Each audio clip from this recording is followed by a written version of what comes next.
12월 셋째 주 열매 나눔 시간에 함께해 주셔서 여러분 감사합니다. 오늘은 욥기 38장 1절에서부터 18절까지의 말씀을 중심으로 말씀 앞에 선 하늘 백성이라는 주제로 나눔을 갖도록 하겠습니다.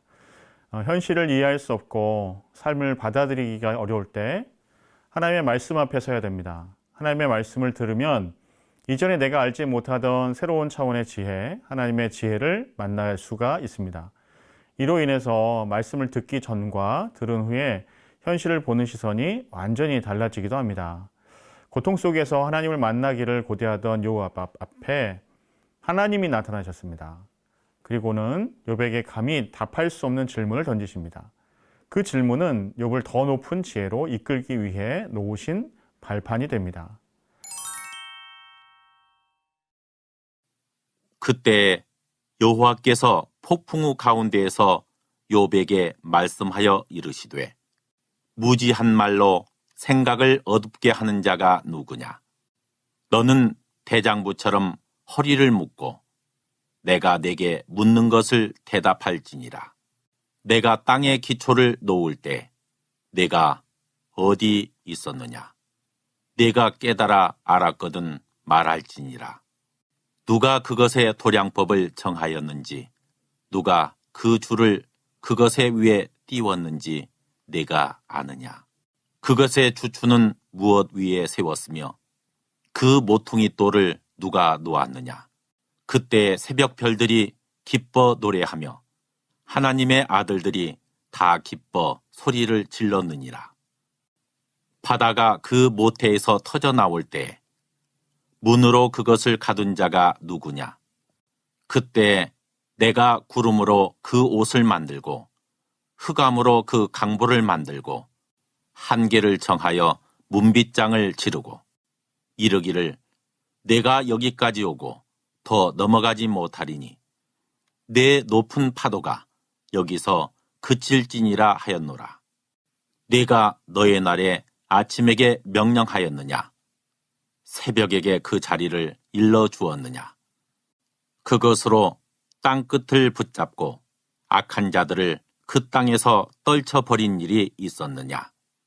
땅이 변하여 지늘게 인친 것 같이 되었고 그들은 옥같이 나타나되 악인에게는 그 빛이 차단되고 그들의 높이 든 팔이 꺾이느니라. 내가 바다의 샘에 들어갔었느냐? 깊은 물밑으로 걸어 다녀 보았느냐? 사망의 문이 내게 나타났느냐? 사망의 그늘진 문을 내가 보았느냐? 땅의 너비를 내가 측량할 수 있느냐? 내가 그 모든 것들을 다 알거든 말할지니라. 1절에서부터 3절까지의 말씀을 보시면 하나님의 폭풍우 가운데 나타나셔서 욥에게 말씀하시는 내용이 기록되어 있는데요. 하나님은 욥을 가리켜 어떤 사람이라고 말씀하시는지 한번 2절 말씀을 같이 봉독하면 좋겠습니다. 욥기 38장 2절입니다. 무지한 말로 생각을 어둡게 하는 자가 누구냐? 무지한 말로 생각을 어둡게 하는 자가 누군가라고 하나님께서 욥에게 말씀하십니다. 욥이 억울한 상황에 있다는 것을 충분히 이해할 수 있는 부분입니다. 욥은 하나님과 사람 앞에서 경건한 삶을 살려고 노력했기 때문이지요. 그런 사람이 정말 악인이 징벌받듯이 고난받는 것은 참으로 이해할 수 없는 일입니다. 하지만 그렇다고 욥이 이제까지 한 말 중에 하나도 그런 것이 없는 것이 아니죠. 예를 들어 죽음의 그늘을 광명한 대로 나오게 하신다. 욥기 12장 22절에 기록되어 있는데요. 이 말은 하나님께서 끔찍한 악을 세상에 들어오게 하셨다는 말입니다. 욥은 하나님께서 자신을 만드시고 몸을 망가뜨렸다면서 욥기 10장 8절에서부터 9절까지의 말씀을 통해서 이야기를 하는데요. 이럴 거면 왜 욥을 태어나게 했는지 의문이 든다고 항변을 하기도 합니다. 그리고 급기야는 전능자가 자기에게 대답해 주길 바란다고 욥기 31장 35절에 기록되어 있죠. 이 모든 말은 욥이 아직 하나님을 온전히 알지 못한 상태에서 쏟아낸 말들입니다. 그런 욥을 향해서 하나님께서 무지한 말로 생각을 어둡게 하는 자라고 말씀하시죠. 하나님께서는 비록 욥이 억울한 상황 가운데 있지만 욥 역시 완전하지 않은 피조물 중 하나라는 것을 각인시키고 있는 것입니다. 두 번째로 3절 말씀에 보면 하나님이 욥에게 요구하신 것이 무엇인지 기록이 되어 있는데요. 욥기 38장 3절 말씀 우리 같이 한번 봉독하겠습니다. 너는 대장부처럼 허리를 묶고 내게 묻는 것을 대답할지니라. 아멘. 욥에게 요구하신 것은 대장부처럼 허리를 묶고 묻는 것에 대답하라고 그렇게 요구하십니다.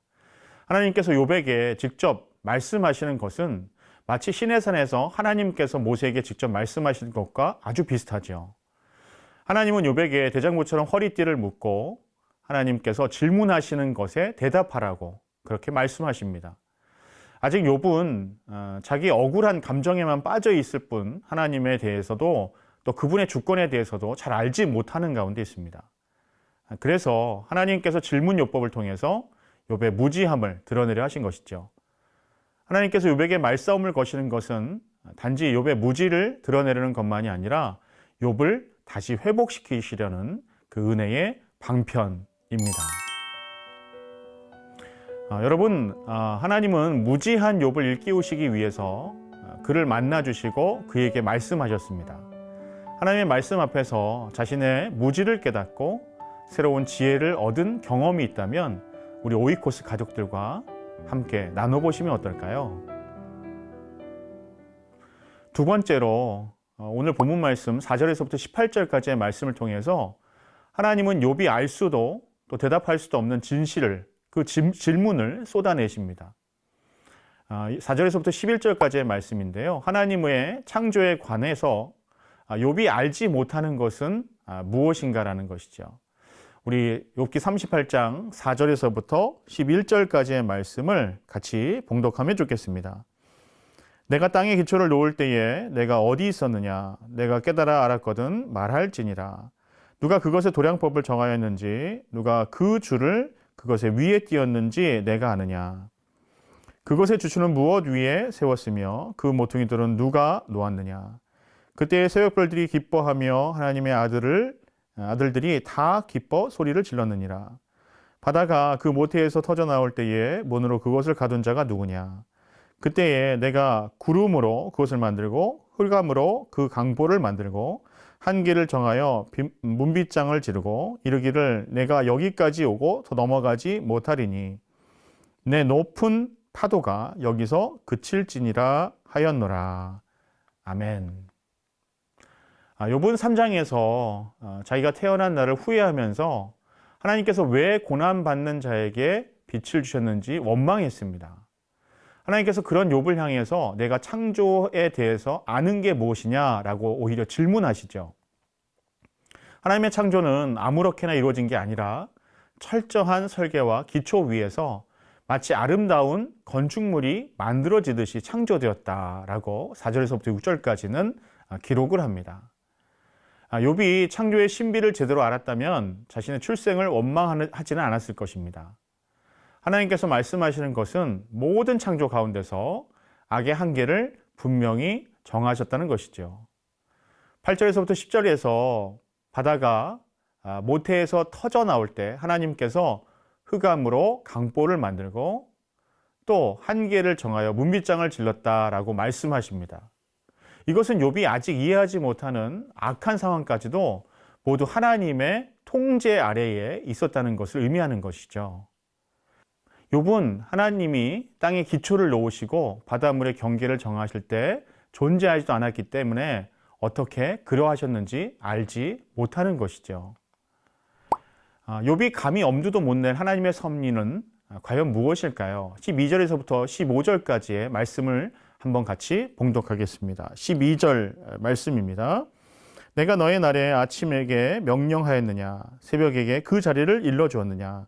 그것으로 땅 끝을 붙잡고 악한 자들을 그 땅에서 떨쳐버린 일이 있었느냐?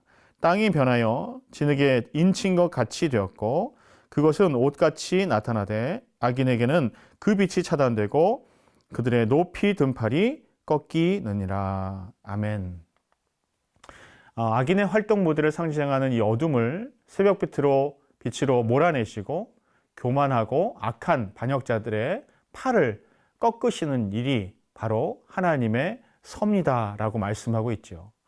하나님께서 마치 군대 사령관처럼 아침을 향해 명령하십니다. 그러면 아침 여명에 의해 어둠은 물러가고요. 세상은 밝아질 것입니다. 하나님의 빛이 세상에 임하면 악한 자들은 마치 모포를 털 때 먼지 털리듯이 떨어져 나갈 것입니다. 하나님의 빛이 임하면 마치 진흙에 도장을 찍을 때 윤곽이 드러나듯이 산과 골짜기의 모습이 뚜렷이 드러나게 되는 것이죠. 그리고 동시에 악인은 빛을 잃을 것이며 그의 세력은 멸망할 것입니다. 욥은 현재 자기 삶만을 바라보기에 하나님의 궁극적인 심판과 회복을 도저히 이해할 수 없었습니다. 하지만 좀 더 영적인 안목으로 보면 하나님의 빛이 임할 때 선악간의 모든 것이 제자리로 돌아가는 것을 보게 될 것입니다. 세 번째로 욥기 38장 16절에서부터 18절까지의 말씀을 통해서 욥이 알지 못하는 세계는 어딘가라는 것이죠. 38장 16절에서부터 18절까지의 말씀입니다. 내가 바다의 샘에 들어갔었느냐? 깊은 물 밑으로 걸어 다녀 보았느냐? 사망의 문이 내게 나타났느냐? 사망의 그늘진 문을 내가 보았느냐? 땅의 너비를 내가 측량할 수 있느냐? 내가 그 모든 것들을 다 알거든 말할지니라. 아멘. 바다의 샘, 또 깊은 물 밑, 사망의 문, 땅의 너비, 이 모든 것들은 사실 욥이 알지 못하는 세계라는 것이죠. 하나님께서 욥에게 죽음의 밑바닥까지 내려가 본 적이 있었느냐고 물어보십니다. 16절의 말씀을 보니까 바다의 샘, 깊은 물 밑, 이것은 깊고 어두운 바다와 죽은 자들의 자리인 스올의 경계가 있는 곳입니다. 하나님께서 욥에게 내가 비록 극한의 고난을 겪었지만 죽은 자들의 자리에 내려가 본 적이 있느냐라고 반문하십니다. 욥이 말할 수 없는 고난을 받았지만 아직 죽음을 체험하지는 않았습니다.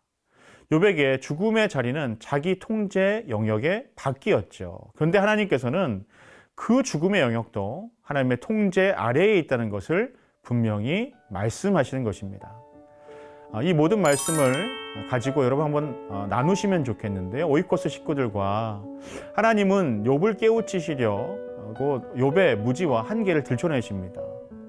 하나님의 지혜와 능력에 비할 수 없는 자신의 무지와 무능을 깨닫는 것이 왜 중요한지 우리 오이코스 가족들과 함께 나눠보시면 좋겠습니다. 세 번째로는요, 하나님은 욥이 괴로워하던 이 고통의 문제에 하나님의 창조와 또 섭리로 답을 하시지요. 하나님의 주권적인 창조와 섭리가 현실을 이해하지 못하고 받아들이지 못하는 이에게 어떤 답이 될 수 있을까?